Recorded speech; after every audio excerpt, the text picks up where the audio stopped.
Is it surprising to you guys that almost half of homeowners have had a bad experience with a contractor? And what steps have you done to gain that back? I will have to keep this one a little short just because we're running tight on time.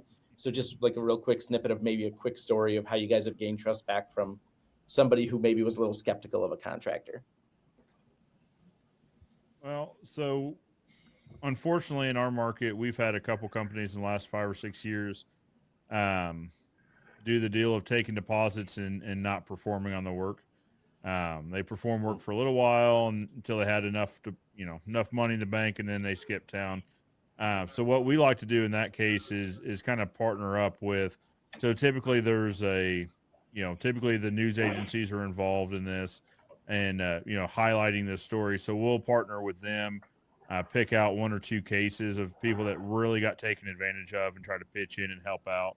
Um, Most recently, there was a lady that had been taken advantage of, and uh, so Sean likes to talk about win-wins.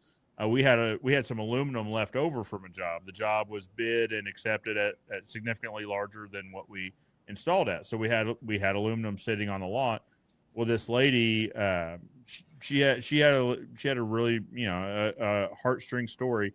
So we went out and we built a fence for her for free. She gave this guy all the money she had, and that's not an exaggeration. Like, it was all the money she had because her dog was important to her, and she was in a situation where her dog was kind of in danger as it's let out of the house. So anyway, um, we like to be the ones to come out and try to make that right, right. And that's kind of the talking point is, listen, I feel responsible for our local fencing industry, right, and the fencing industry in general, because of one bad egg, now has a certain look in our community. So I feel responsible to try to come out and make that right.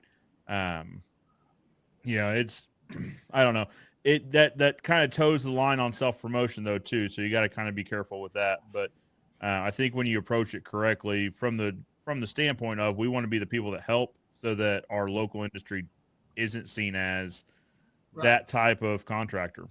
Yeah, and it comes down to I know what Sean was talking about in the previous thing, branding too. Yeah. Customers are going to be a lot more confident and comfortable with the people, the names that they see that they know are reputable in reviews. And Cannon talked about spending money on Google and Google reviews and things. I'm sure you guys all focus on nowadays. Very important to get out in front of customers, things of that nature too.